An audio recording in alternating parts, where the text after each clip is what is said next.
Yes, guys, welcome to our first rendition of what I wore from home. Now, I have today Mr. Robin van Persie. Robin, how are you, my man? I'm very good, thank you. How are you? I'm great. I'm missing you, man. I'm missing you. Yeah, I know, but I hope to be back soon. Yeah, definitely. So what we're going to do today is slightly different. This is what I wore, but it's almost like a what I wore home invasion. So I'm going to start with that Van Persie number 20 right there, the shirt that you kept from your United days. Talk me through the stories and why you kept that one.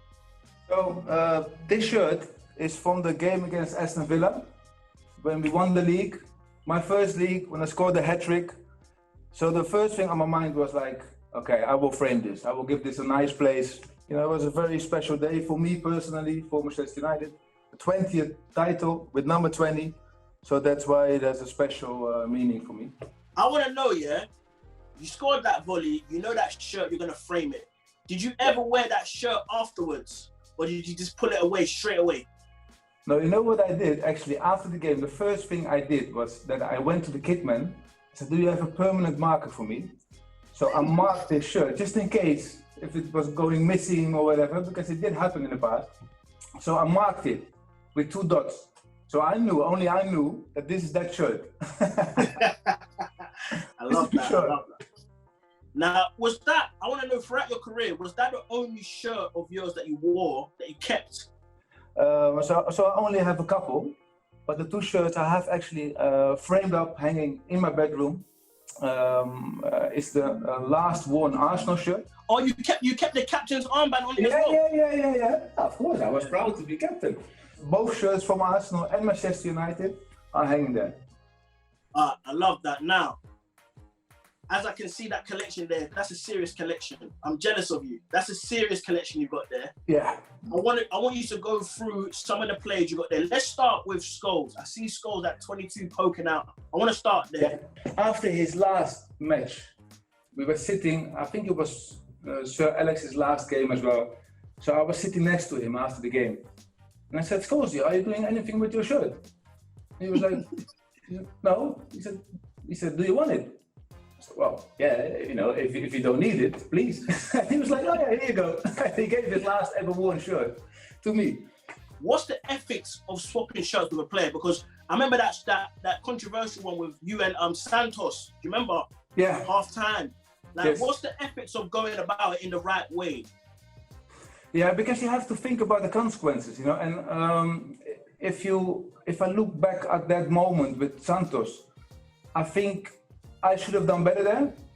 Yeah, poor guy. It was all negative for him, because why are you swapping shirts at halftime? You know, so I do get that feeling of, I do get that people might think that way. But Andre Santos was a friend of mine. You know, we were going for dinner. I was going to his house while I was playing at Arsenal. And I think that was the first game back at halftime. And he asked me, but I should have thought about it a bit better and should have waited 20 minutes, you know, and then swap inside the tunnel. It would save him a lot of hassle. Now, I want you to pick me out a shirt there that you want to talk about. You got a good story, a guy that just strikes out to you. Talk to me. You talk me through it. Yes, okay, so I will start with Ronaldo from Brazil. This has a funny story as well, because Ronaldo, we played against Inter Milan. Okay. And then I went after the game. This was in San Siro, so I went to Clarence Seedorf, and I went to ask for a shirt. But Clarence thought that I wanted his shirt, so he was like almost taking off his shirt. I was like, Clarence, I'm a big fan, but can you help me with getting Ronaldo's shirt? I was 18 back then. So he was like, yeah, of course, man. Of course, I will help you. So he went to Ronaldo. I think he spoke in Portuguese, and he said, give me your shirt. And he actually gave his match-worn shirt. Wow. He had 5 or 6 of them as well lined up for my colleagues. But I had the match-worn one, because he took it off and he gave it to Clarence, and Clarence gave it to me. So that's that for that moment. And then years later, when I played with Andre Santos, and Santos knew that I was a big fan of Ronaldo. And he said, yeah, Ronaldo is in London. Shall we go for dinner together? I was like, yeah, But wait, I will take my shirt because it was framed already, but there was no signature on it. As you can see now, so on the glass of the frame, there's a signature. And there's something written there as well. So that happened during that dinner. So that was like, story closed. Perfect story. And yeah, we had a beautiful evening together. He was a very nice guy. And thanks to Santos. So yeah, Santos created that for me. You've got arguably the ultimate number 10, the man that's almost everyone's idol of all the shirts you got there. Talk to me about Diego Maradona. Diego Maradona, well, yeah. This has a special story as well. And Diego is the only player I double framed it. So, and it's heavy. So this is the back, and this is the front, yeah? And this has a very funny story as well. So I will explain it to you. So see, Maradona, I missed twice. And people say that you don't, it is better not to meet your heroes, you know? Just let them stay heroes, it's better. But not in this case. Because I was on a holiday in Dubai during the winter break. I was there on my second last day. A friend of mine, a local friend of mine in Dubai, he called me, he said, Maradona is here. He was coaching a team, Al Wasl back then. He said, do you want to meet him? I was like, oh yeah, third time lucky, you know? I'm ready. Just, tell me when, and I will make sure that I'm there. So I'm walking a bit nervous, to be fair, and I'm not really the nervous type or whatever, but I was a bit nervous. And I'm walking towards Diego, and Diego is like, Robbie, come. And he came and he hugged me and he kissed me and he said, your left foot is like my left foot. He said, we are brothers. And he was kissing my left foot. And I was like, So we had like a little bit of a chat. And then I said, listen, Diego, I will not hassle you any longer. And I don't want your shirt because I know everyone is asking your shirt.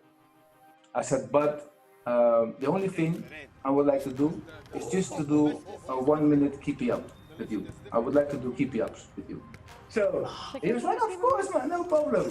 So, but I didn't touch a ball for 5 days. So I was like, okay, I hope it goes well, you know? And then my first break went well. And then tick, up, and I passed it to him, and he had a little bit of a go. He passed it back, and then I put it on the floor, and I lifted it up with a trick, and I was like, this is not working. So I passed it to him, all these people around us. And I was like, yeah, man. That was like one of the best 45 seconds of my life. That there is one of the best football stories I've ever heard.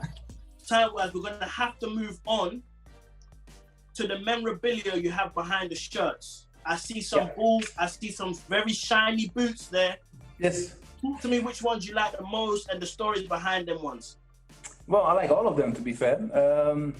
Let's start with that PFA, because that PFA trophy is what I like.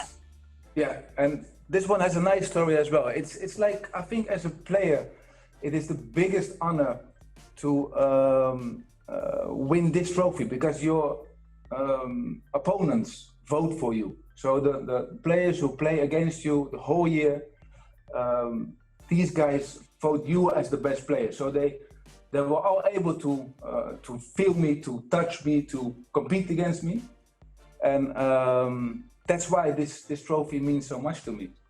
You know, at a certain point, it wasn't really a main target to win it, but it would be very nice to win it, you know, to achieve that. And so I got a little bit emotional. I'm not really the crying type. I didn't really cry, but I did sense some little bit of a... Got a little feeling in your throat. I was feeling my throat a little bit, it was getting heavier there. I mean, it was just a very special, emotional moment I shared just with myself in the car. You know, when I found out, I was like, yes, that's it. It's a big trophy though. Is it kind of heavy? Not as heavy as the Premier League. No, it's not heavy.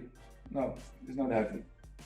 All right, now there I can see a cap and I can see a couple match balls. Yeah. Talk me through those ones and what they mean to you there as well. Yeah, this hat represents 100 caps for the national team. Yeah, and only at this moment in time, only 8 players ever reach that amount. So I think I was the number 8 in the whole history of the national team of Holland to reach 100 caps. In the end, I reached 102. So that this is my best hat, you know. Yeah, for real. Robin, if I'm honest, if I was you, I'd be wearing that hat everywhere. You would wear it, yeah. Going out, you would wear it. I would wear it everywhere. I think you would wear it. You would wear it like that, yeah, a little bit. Yeah. That's what. That's exactly that. Now the match balls, are those hat-trick balls? Yes. So what you do when you score a hat-trick, you go after the game, go to all the players and they put a signature on, and some put like some funny lines. Yeah. So Robin, is that the ritual when you score a hat-trick that every player in your team signs the ball? Yeah. Yes. So you go to the ref and then you say, pass me the ball, and then it's all yours, and then everyone signs it for you. Now Robin, we've gone through your collection here. I want to know your most valuable item there. If you had to leave with only one. You again with your hard questions. Okay, what I'll do, because you're a legend, I'll give you one shirt and one memorabilia. Okay, definitely I will take this. The Premier League. Okay. For sure, yeah. So you're saying the team accolade over all the individual ones? For the moment, yeah. Okay. What shirt are you taking with you? Yeah, I would go for, I would take this. It's quite heavy, but I would go for Diego. Although he didn't play in it, the whole story of it, and the way he hugged me and kissed me, I was like, yeah, okay, pass the test. So you're going Diego Maradona and then the Premier League? Yeah, yes. Robin, it's been an absolute pleasure. Honestly, this is the most fun I've had during this whole lockdown, so I appreciate your time. Thank you so much for joining, man. You're more than welcome. I really enjoyed it.